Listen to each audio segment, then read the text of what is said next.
All right. Greetings, family. We're back. And again, we're going to go right into the second half of our broadcast, orientation and training.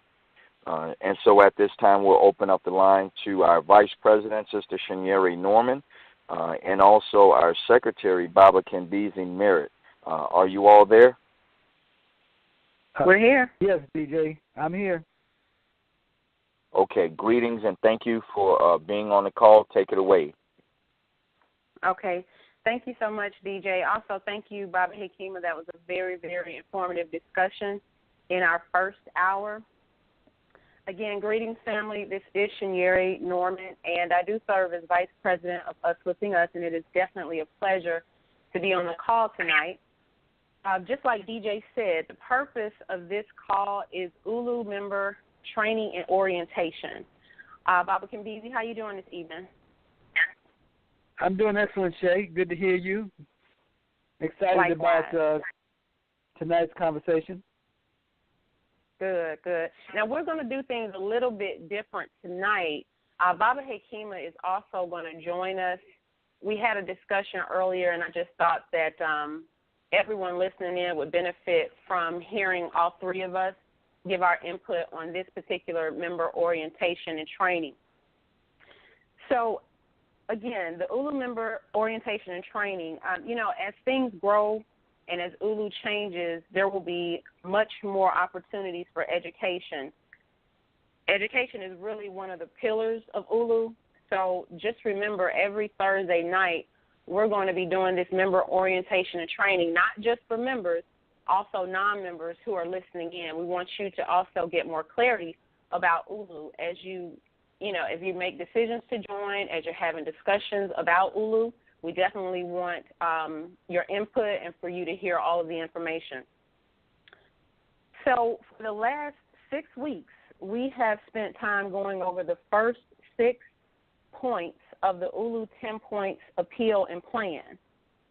Tonight we're going to be addressing point 7, and we'll continue with this set of appeals for the next 3 weeks. After that, we'll have a different type of training and orientation, and I think it'll be just very exciting. You won't necessarily know exactly what's coming up for the training and orientation call, so just be sure that you tune in. And I always say that as far as members or non-members, this is a discussion, so at any point in the conversation you have something to add, please press the number 1 on your phone, and we'll know to acknowledge you and to get you to join the conversation. You can actually read over the 10-point appeal and plan with me as I read all of the 10 points by either, 1, going to usliftingus.com. Again, that's www.usliftingus.com. Also, if you're on our mailing list, our email list, you receive the call for tonight. You receive the email for the call tonight. The ULU 10-point appeal and plan is also attached to that email. So I encourage you to read along with me. So let's get started. The 10-point appeal and plan reads, well, first of all, before I start, let me just set the tone a bit. It says here, current events and the general unrest of the times call for radical change. The following points provide practical and necessary steps for a new and positive existence for us today and for future generations. Ashe? Ashe. Point number 1. As Black people, we take full responsibility for the economic destiny of our communities and nations. Point 2. Black persons and Black institutions, especially the Black church, join together as members in a large-scale, cooperatively owned business enterprise to pool our resources. Point 3, this cooperatively owned business enterprise is reflective of our unique culture and interest in the world. Point 4, the governance and legal form of the cooperative accommodate democratic principles, 1 member, 1 vote, with elected leadership. Point 5, only members of the cooperative and not the public, have the opportunity to secure ownership units or equity in the business enterprise with the potential to amass billions of dollars for community development. Point 6, the cooperative focuses on opening and operating businesses in local communities that, 1, provide needed goods and services, point 2, create new jobs, 3, stimulate additional business activity, and 4, yield a fair profit. Point 7, the cooperative is driven to duplicate and expand into hundreds and eventually thousands of businesses, all owned and controlled by the collective. Point 8, the net profits from overall cooperative success are used to, 1, reinvest, 2, for the distribution of grants and endowments, and 3, direct returns, or AKA dividends, or I should say better known as dividends, to member owners of the cooperative. Point 9, the large-scale cooperatively owned or group-owned business enterprise functions as a catalyst and central element in building and sustaining the new black economy, one that gives power to our people.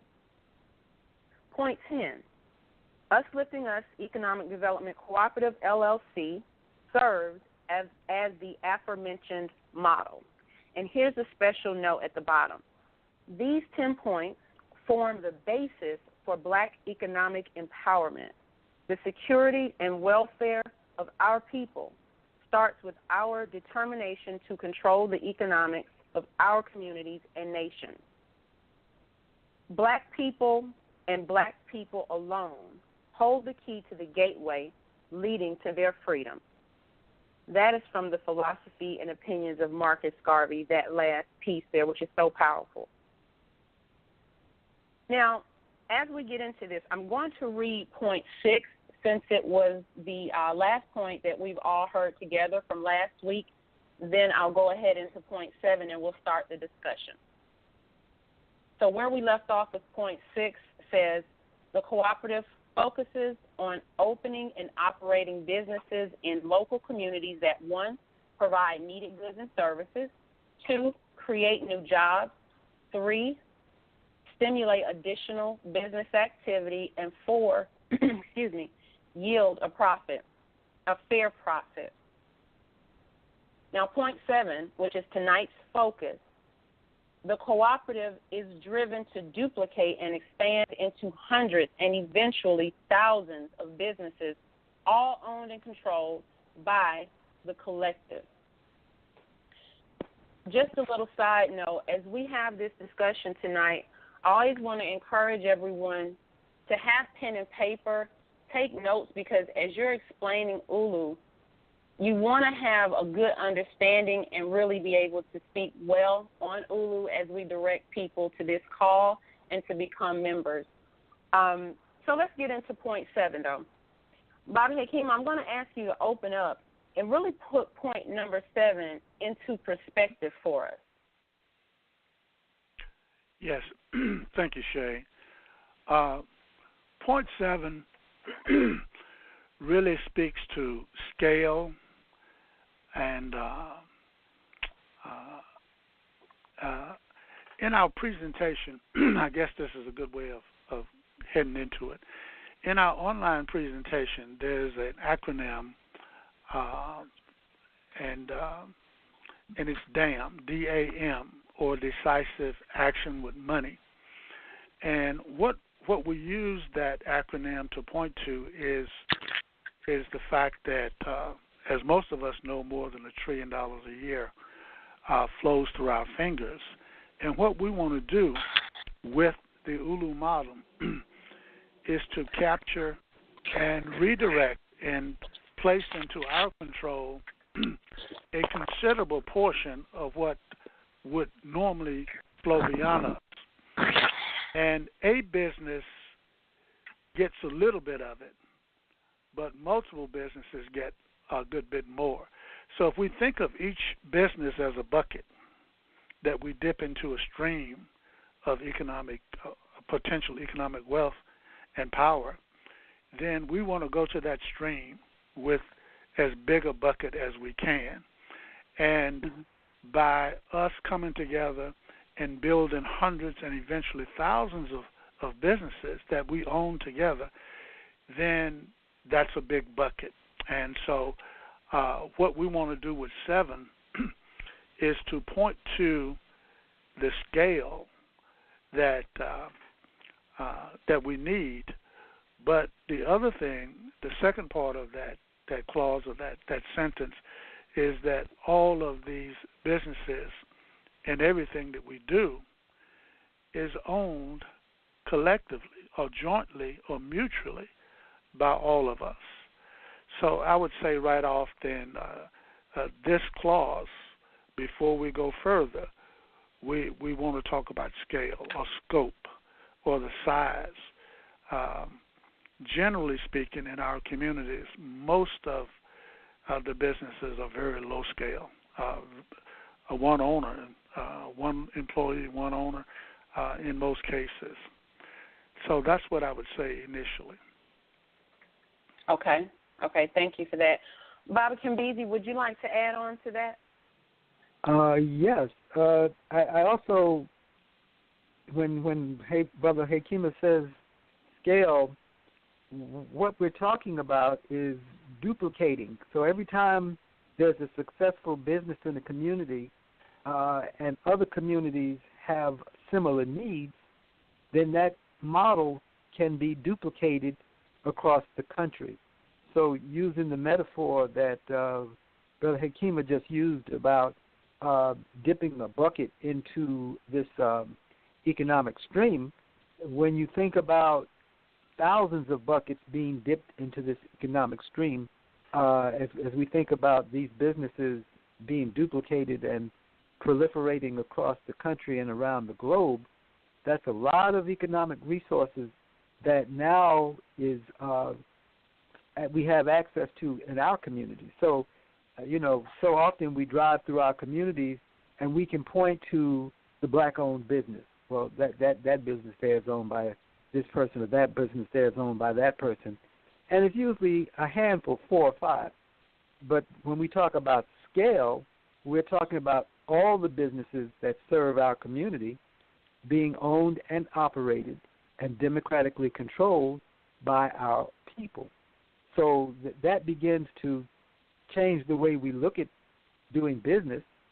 It changes how we see ourselves, and we start thinking in terms of operating national enterprises that all of us collectively and mutually benefit from. And I think that's a critical point for us, so that we're not thinking one business, but we're thinking multiple businesses and multiple large businesses. Okay. Gotcha. Okay. Yeah. And duplication, with that duplication, there's so much power on so many levels. When you were speaking, I just wrote down duplicating our values and ethics. I think it's important for everyone to keep in mind that, especially if you're a member, or if you've inquired about more information, you already have copies of ULU's founding document, our values and ethics document, our operating agreement. If you don't have it, you can go to the website and request more information, and you'll receive it immediately. So when we talk about duplication of these particular businesses, because these are ULU cooperative, group-owned, family-centered businesses, then you also have to think about the power of duplicating those values and ethics and the way in which we build. So that's very, very powerful when we talk about duplicating on so many levels. So thank you for that. So as we move forward, what I would like to do, I have some questions I came up with, and I said, well, if I were listening to ULU and I wanted to be more oriented, I wanted to be trained on what it is I'm actually a part of, what are some questions that I may have? And I think we'll be able to have a very, very full conversation. Again, if you're listening in, please press 1 on your phone at any time that you're ready to join the discussion. We ask that, everyone who has a question, you have a comment, to please do so. This is an open discussion. It is member training and orientation, and we are leading the discussion, but it's nothing without you out there. So this first question I have, just really generic. When we talk about building and duplicating these businesses, what is the criteria by which we build?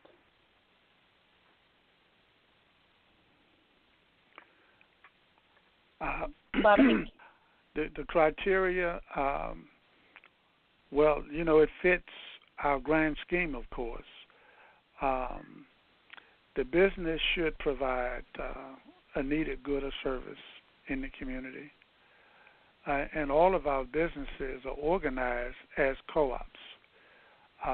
And what we mean by that is that they're owned by us, all of ULU members globally, but the workers who work there also form a management team for that business, and they would select a manager from among themselves, assuming that the skill set is there. If not, we would have to make other arrangements. But that business operates based on our values and ethics. So not only is the workplace prescribed in terms of, how people relate to each other, but that business would be a good citizen in the business community, in the community in and of itself. And of course, all of our businesses, we go into the businesses not only to provide needed goods and services, but we go into it believing, not just based on any random belief, but after having done research, that it can be made profitable, and so that it yields a return that we can then reward the workers additionally above and beyond their salary, that they can get a bonus. We also want to attach that business to a charity in the local community, and then we want to then reward with a return to all of our members who are also holders of units, whether they be in that locale, that local area, or throughout the world. Those are just some of the, I think you said criteria, but yeah. So those would be some of them. I'm sure Kimbiza can add to that as well. Yeah. In addition, every business that is an ULU-operated business practices the 7 principles of Kwanzaa: unity, self-determination, collective work and responsibility, cooperative economics, purpose, creativity, and faith. Also, along with the goals of the principles of Ma'at, truth and justice and righteousness, balance, harmony, and reciprocity, so that each of our businesses is a cultural engine. It breathes these values and these attitudes into all of the participants in the business, and that's part of what's most important about ULU enterprises. All businesses represent a certain constellation of values and attitudes. In most capitalist businesses, what you find are the values of hyper-individualism, very aggressive competition, materialism, and maximize profit. So you don't generate a fair profit. You're always striving to maximize the profit, even when that becomes destructive of the community. So that ULU businesses are just the opposite of that. We're practicing values that sustain life, that promote positive relationships amongst the the members and the participants, and that they're sustainable and rational for everyone involved. So that's a very important component of ULU businesses, this cultural matrix of ideas, values, and attitudes that reshape how we as a people do business with each other, how we interact with each other, how we value ourselves and the spaces that we occupy. That's powerful. I got that. Cultural engine or cultural matrix. Okay, thank you. Yeah. I'm going to move on to the next question. And either one of you, Brother DJ, if you have a comment you want to add, you all just go there. The second question that I have, does this mean that I will potentially be part owner of several businesses as a member? Let me just jump in. I'm excited by that point, Shay. That's exactly what that means. Yes, you are a owner of all of these businesses. That's where the wealth building really becomes very practical and concrete. So that as these businesses are more and more profitable, then the return back to each owner grows over time, and that's what gets passed forward to our children. So absolutely, instead of just watching these businesses operate in our community, these are businesses that we are owners of by virtue of holding member shares in ULU. Okay. And Baba Hakima, if you have a comment, hold on for me one moment. We do have a caller holding. Can we let that caller in?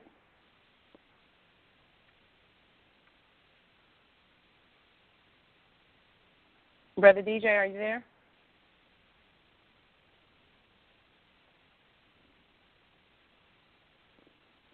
Okay. I did get a message that we have a caller holding. You saw. We may just. You saw what's the number of the? No, I don't get to see the number. I don't see it. I just got a message.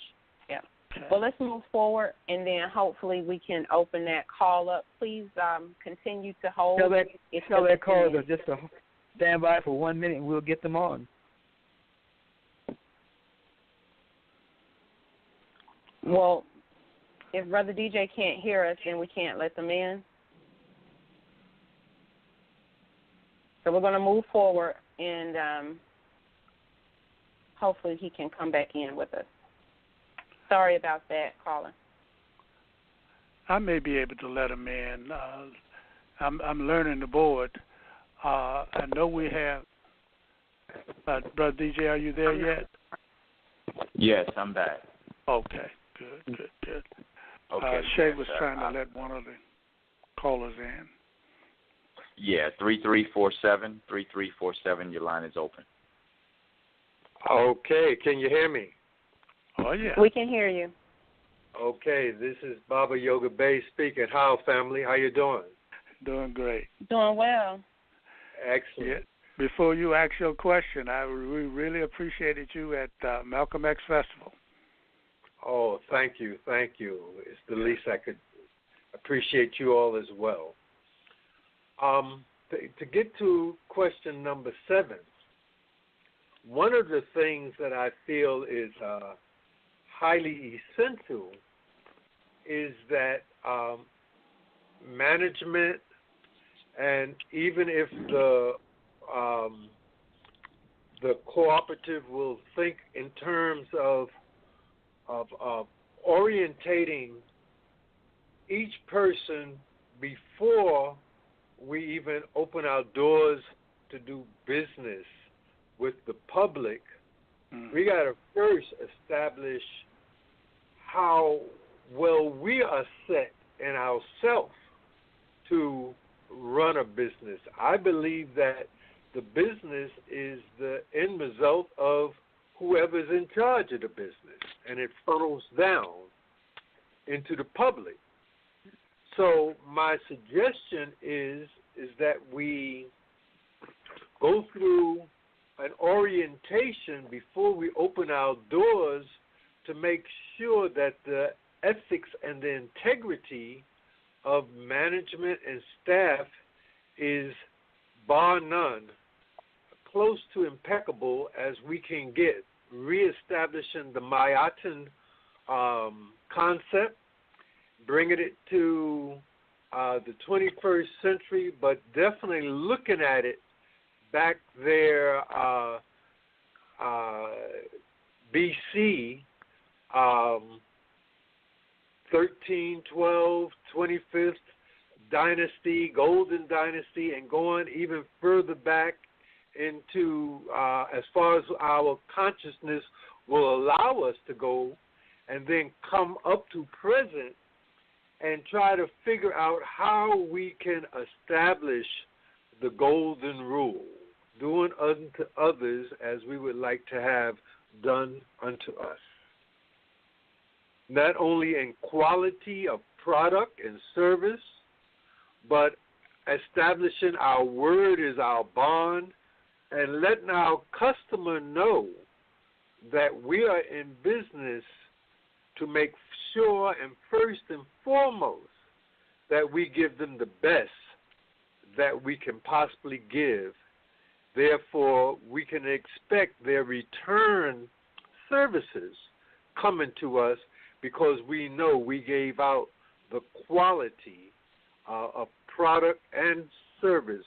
So if I'm not rambling along, and I hope I'm not, I hope you can pick up my thrust and each one teach one so that we can build a machinery that will put a smile on the Most High's face. Beautiful. Ashe. Beautiful. Ashe. Thank you very much. I would like to add to that. Not only the workers have to be trained, the managers, but in order for us to have successful co-op businesses, there has to be attention to the community as well. We dare not put a business in a community and it be an alien.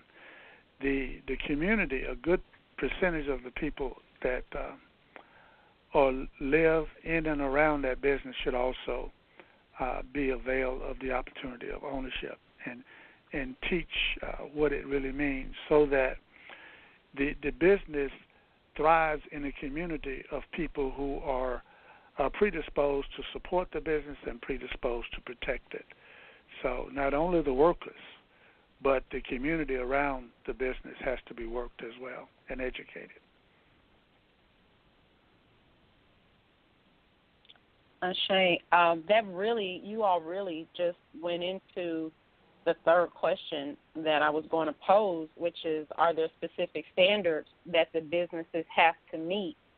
Baba Kimbizi, do you want to speak to that specifically? Well, I think the previous caller pretty much alluded to that when he was talking about the personnel that are operating the business on the day-to-day basis have to practice those values. And so those are the specific standards. But to Hakima's point, that's why we say familyhood that creates an economy and family-centered business.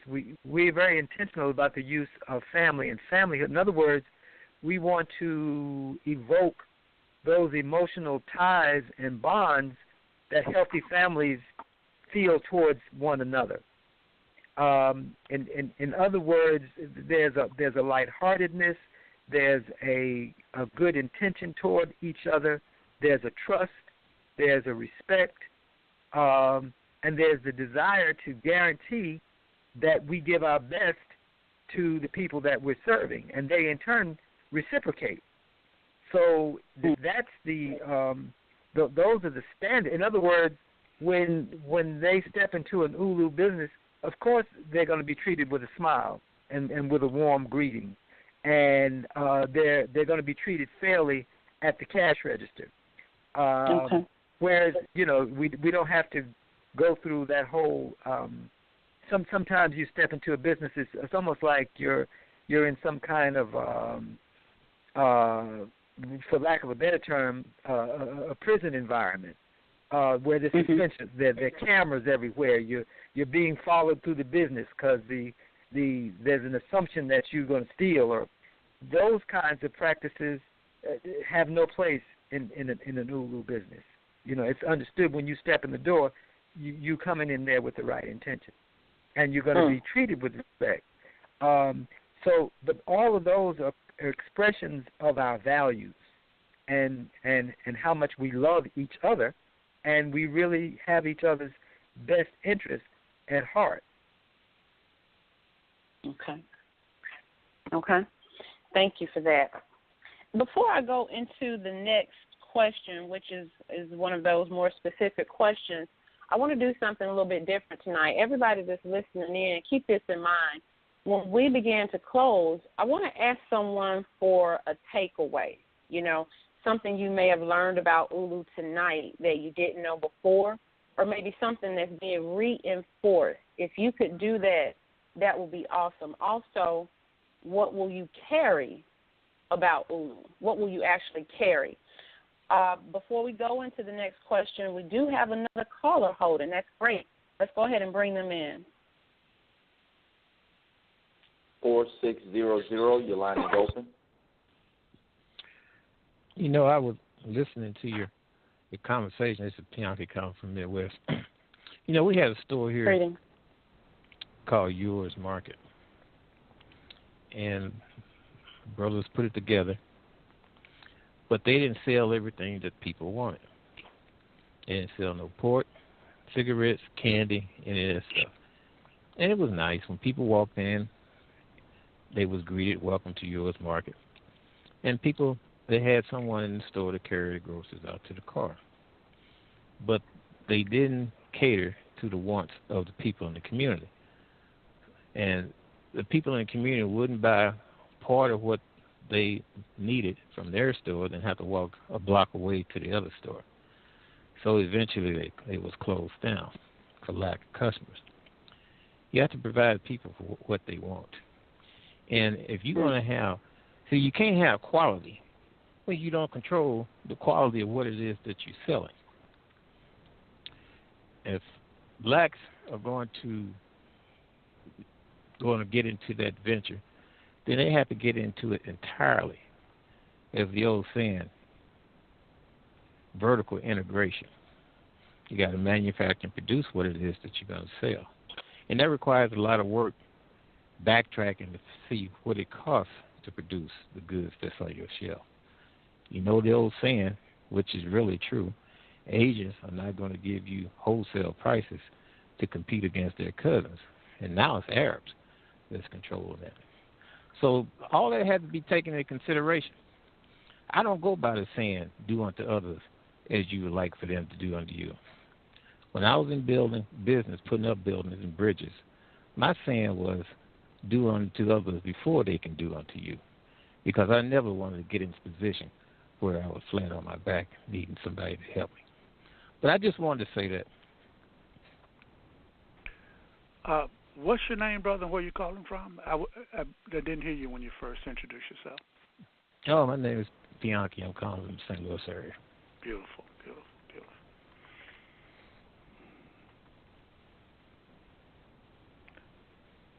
Yeah, I'm sure you probably talked about this before. Blacks if you have a store and you're going to control one of the largest consumables that you need to sustain yourself, and also where there's so much government subsidies in the form of SNAP cards and so on, well, you're going to have to manufacture and produce that yourself. They're just not going to be first. I mean, you're talking about war. And the markup in food is very, very minimal. That's why it's major that you control the prices. Pricing, transportation also, pricing and distributing. That's where you have to go. You can't go out to half, as they like to say, half-ass. It has to be thorough. Please watch your please watch your language, and anyone on the call, please watch your language. Baba Hekima, Baba Kimbizi, would either of you like to respond to the comment, or I don't know if there was actually a question in there, but the comment? Yes, I think it's right on time. I mean, we right. really do have to analyze the marketplace, the potentials, and of course, you know, if you're in a food industry or a general merchandising, it's very competitive, and we of course will look at businesses in multiple industries. But I mean, he's right on spot in terms of us knowing the business that we engage in, knowing it backwards and forward, doing the research that it takes, and looking at and that example that he gave of that particular market is instructive, and certainly we don't go into business to lose money, and as much vertical integration as possible, we definitely appreciate that. So I would just say that I appreciate the feedback and the comments, and we're not going to be forced into business, and so we will need to take our time and do our due diligence. And the beauty of the ULU model, if there are businesses that we have to back out of because of miscalculations or whatever, we will just back out of them and take as little damage or hits as we can. But we're going to be dealing with multiple businesses so that all of our eggs are not in one basket, so to speak.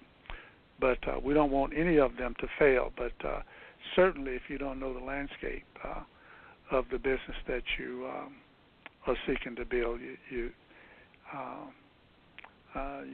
in for possible negative outcomes or results. So thank you for that. I'm hopeful of being able to talk to you some more, brother. Okay. I don't think you're a member yet, are you? Well, I usually say radical things and I might get muted. Well, let me tell you something else you need to do too. You need to have an independent consultant company to analyze your market. They would analyze your competitors, and they can tell you what your market is worth and what the projected income is. No one will even get interested in what you're talking about doing unless you have someone professional who can give them an independent analysis of what it is that you're getting involved in. No banks or even private investors, because they need to have that. Right, but you probably don't understand our model. We will use and do use independent consultants in different areas, but we're self-funded. We're not going to the banks, and we're not going to Wall Street for investment capital. We want to own, to the degree possible, hopefully 100% of what it is that we do. So, but just because we're self-funded doesn't mean that we don't need the experts that you talk about. We do, and we're well aware of that, and we use them. Mm-hmm. Okay. Right. Well, let's go ahead, Baba. I was just going to inject that. I think the brother said that he's coming from the St. Louis area. We just concluded the Malcolm X Grassroots Festival here in Atlanta last weekend, and our model calls for ULU Mart, which is to take the energy and the atmosphere of an outdoor festival and create that same experience inside of a 150,000 square foot space. And rather than it just be for Friday and Saturday, this would be for 7 days a week. In other words, there were numerous vendors in the park on Saturday offering to our community goods and services that we want. And Right. and so what it brought together was service providers and service users, and we exchanged goods and services in that environment. We had a great time, music in the background, and we did business. So we turned over those dollars multiple times in amongst our own hands, and that's the synergy that ULU seeks to build upon. So yeah, we're aware of the fact that there are going to be certain times in communities where we have to get the product mix correct. But the ULU Mart model to begin with offers us the kind of business environment where the vendors that we want to patronize are made available so we can patronize. Okay. Well, thank you. Thank you so much. We're going to try and get a couple more of these questions in. This is a very robust conversation. Thank you, everyone. Getting specific, who will work in these businesses and manage them? How does that work?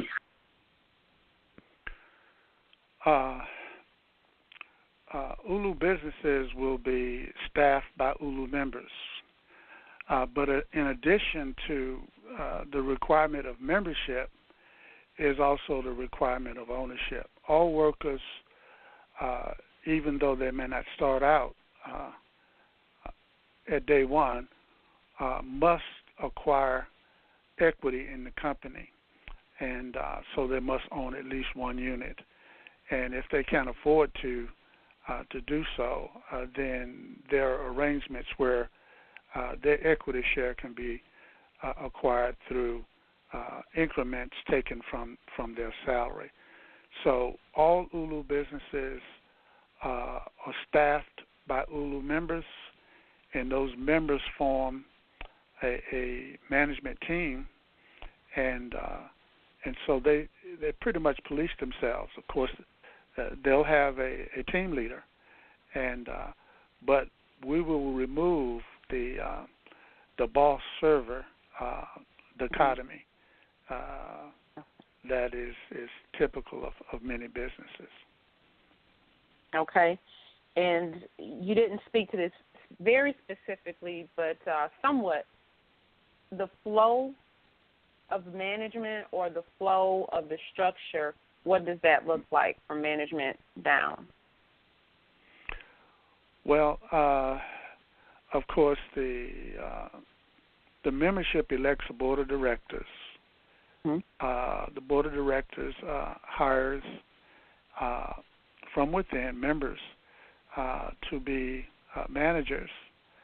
And there may be a situation where we don't have the skill set within the membership, and so we'll have to contract for that.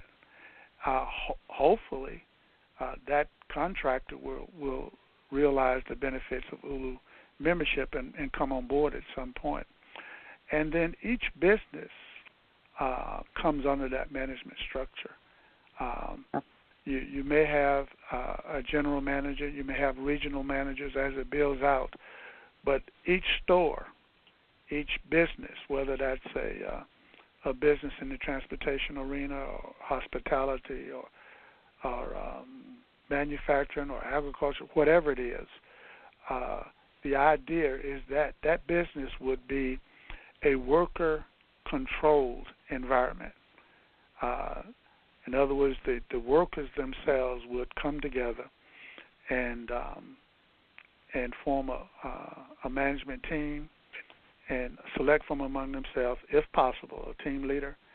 And we want to create the environment where people are really highly motivated and are eager to come to the factory, to the shop, to the store.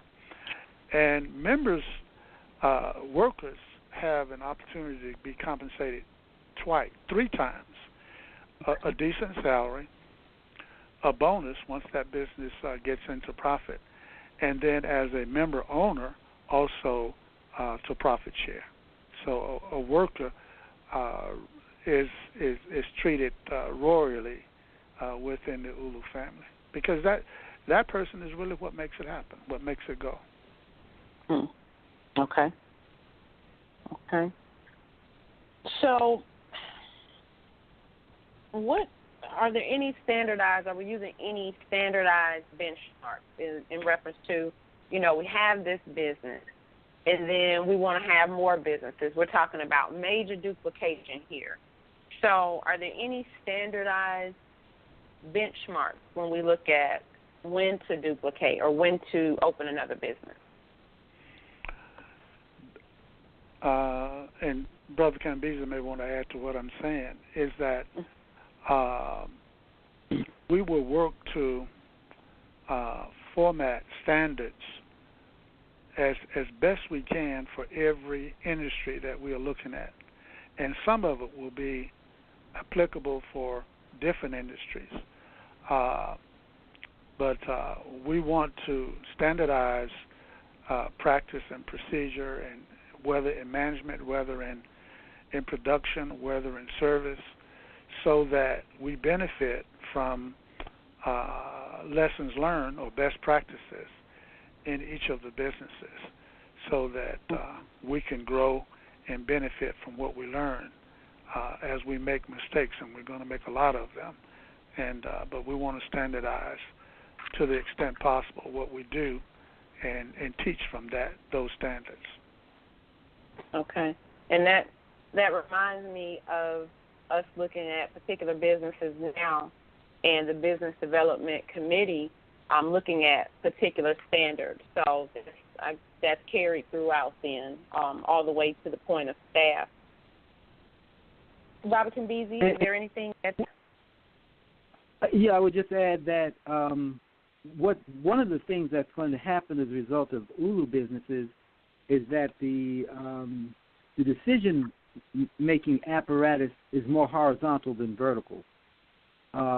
There's not this top-down directive, but it's more of a horizontal sharing of ideas and taking on ownership and responsibilities to carry out duties. It's a more liberated working environment, and the goal of that is to trigger our imaginations and creativity, so that these businesses can expand and innovate very rapidly, as opposed to sometimes the things that could be done are not done because this top-down hierarchical management style can stifle creativity and in people taking more individual ownership and responsibility for carrying out projects. So that's one of the built-in features of doing this business as a cooperative and doing it as family-centered economics. It's a very different kind of workplace, and very different values and attitudes predominate in this kind of environment. So it causes different questions to be asked, and it just challenges us to be more imaginative in how we solve problems. Mhm. Okay. We are. Thank you. We're right at 45 minutes to the end.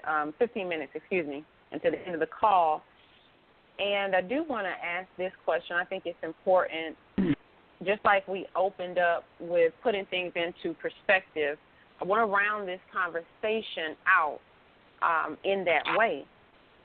So, and please, anyone listening, remember, if you have a question or a comment, to press 1, the number 1 on your phone, and we'll recognize that you're ready to speak, and we'll open your line. So please, if you have a question or comment, please join us. The question I have is this, and it can be quite broad, but let's just try and focus it in. What's the alternative long term? What does that look like? And when I say alternative, of course, there are several different alternatives that we could use when we talk about building wealth, building community even. But more so, I want to know what's the alternative as far as building wealth. Generally, we're talking about individual businesses, or we're talking about individuals investing in large corporations as stockholders. So I kind of want to take the call in that direction. What do those alternatives look like compared to the ULU cooperative model? You want to get started, Kimbezi, with that one? If I understand the question correctly, the alternatives looks like what we have right now. Businesses that are extracting wealth from our communities without giving back to the community, businesses that are practicing values that diminish the value of our lives, that disrespect us, and business models that are really not sustainable. We're living in a time of global warming, and to still be pursuing fossil fuel as a source of energy as opposed to exploring renewable forms of energy is suicidal. And so we really have to put together businesses and business models that honor the environment, that reverence the environment, that reverence life in general, and certainly people, and make it an environment that's healthy for people to grow and to play together and to learn together. So this is something that we have to do if we're going to survive and be sane. We've lived through another community's vision for how the world should operate. So now we are straddled with perpetual war. We're straddled with decaying communities. We're straddled with school systems that don't have the resources to educate children for the 21st century. And all the time, the vital services in our neighborhoods are drying up. So that's why we have to take control of the economics of our own communities and begin to build businesses that meet our needs, and then use the profits from those businesses to build up the spaces where we live so that they're enjoyable and productive for our children. Okay. And Baba Hakima, before you answer the question, I also want to just remind everyone, I'm waiting for my line to say that we have a caller holding, because I do want to ask someone for a takeaway, something that you learned tonight that you may not have known about ULU before, and what will you carry in reference to ULU. So anytime we get a caller, we're going to let them break the conversation, Baba. But at this point, I don't see anyone holding. The question again was, what's the alternative to ULU's cooperative build? And actually, Baba, hold on just a minute. We do have someone holding. Please open that line. 9040. 9040. The line is open. Hello. Greetings. Greetings. Is that Mama Tamu? Yes. My question was from way back, so I don't want to interrupt the flow. No, well, that's important. Please ask the question. Well, my question was way back when Baba Hakima talked about when we were talking about the how the workers were being compensated, and one of the things he said was that they would get this bonus, and I wanted to know, is that a one-time bonus, or is that something that goes periodically, that will come about periodically? Yes, the bonus for the workers is repetitive. In other words, for every year that the business is into profit, and depending on the amount of profits, they get a percentage of that. It's not just a bonus that's a static bonus. They get a percentage of their production. In addition to a salary, that would be fixed. But let's say they produce well, and it's a very profitable business, then they would receive a percentage of their production. But as a worker and an owner, they would also receive a percentage that comes to them as an owner as well. Okay. And other owners who are not necessarily a worker in that business or work in any business, they also would receive a percentage of the excess profits or excess capital. So it's not a one-time bonus; it's ongoing, as an incentive for them to be creative and to go beyond what you would think a worker would go, because they're an owner. So they're worker owners of the business enterprise where they come each day. Okay. Thank you. Thank you for the question. Okay. Do we have any other callers holding? No, that's it. Okay. I'll have a couple more minutes, Baba Hakeem, if you want to jump back into talking about the alternative to building as an ULU cooperative, the way we build, versus just continuing to have the individual businesses or investing in large corporations. Well, one of the things I think is important for us to understand what happens in the co-op business, a for-profit cooperative business enterprise. A lot of the co-ops that we are familiar with are nonprofit co-ops, and at best they return a patronage rebate or they give you a discount. But most of them don't provide a way for you to really reward the people who put up the capital to start and to run them.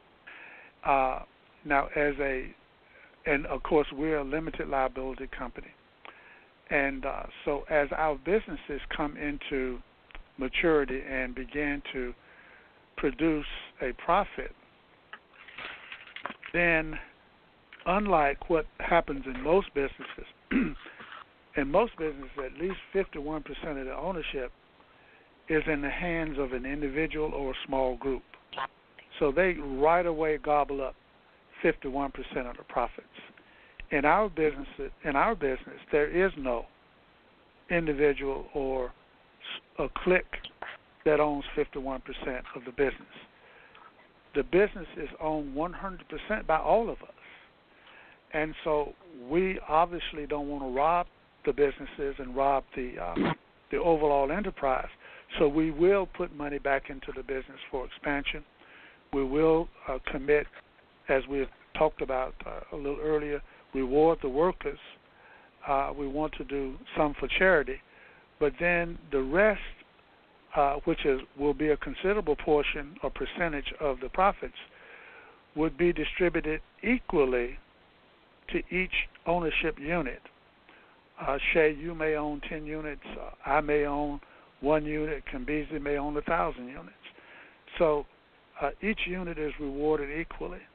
And so that reward back to ourselves is likely to be fair, and in many cases, in some cases, handsome, because, again, unlike the typical business, 51%, or in some cases more, is gobbled up by an individual owner or a small group. I worked in a business in North Carolina, a very small business with less than 12 employees. I was here in Atlanta, but I was doing some technical writing for the company. There were months when the principal owner pocketed more than $200,000 for himself while paying his workers, basic minimum wage. And so that wouldn't happen with the ULU model. All of us are owners, and we would receive our portion, our percentage of the profits that any business made and all the businesses made, and we have a way of tracking that. Okay. Well, thank you. That was thorough. I hate I didn't have anybody holding to tell us what their takeaway was. I think I'm going to start doing that every week. I think it's important for us all to hear how we communicate ULU, because one thing may resonate with someone and they never heard it before, and it will really help them to explain. I know I'm taking away describing ULU as a cultural engine or a cultural matrix, and then just talking about the power of duplication. When we talk about ULU in its totality, from the foundation to what the mission is, just how powerful it is when we talk about duplication. So as we close tonight, I do want to add, especially for our members, this is for our members, one of the most important things that we can do is to understand ULU in a way that we can communicate it effectively when we're carrying the message. This is your co-op. This is your business. And so I just want us to always keep that in mind. It's no one person's business more so than it is any other person. And it just reminds me of the African proverb, many hands make light work. This is our work that we have the opportunity to partake in together as responsible adults, because we always have to keep in mind there's no way you can ignore it. Our children are watching us and listening. They're learning about alternative economic systems as well. And so we don't want them to wonder why it is we're not putting our best foot forward and really working together as a family to create for them the future that we want them to have. So just to remind you, like I said again, this is your co-op. This is your business. I'm excited about the way we're building, the new members that are coming on board, the questions we're getting, the inquiries, just the input overall. So I'm very, very encouraged. Every week we're coming back here on Thursday night. 9 o'clock p.m., of course, is with Brother DJ and Baba Hakima. They're giving the introduction of ULU. And then at the 10 o'clock hour, Eastern Standard Time, we're doing the member orientation and training. Get your pens, your paper, your questions ready, and press 1 on your phone whenever it is that you're ready to speak and join the conversation. We appreciate you being on the call. Appreciate you, board members, for all the work that you put in tonight. And always, I will say good night.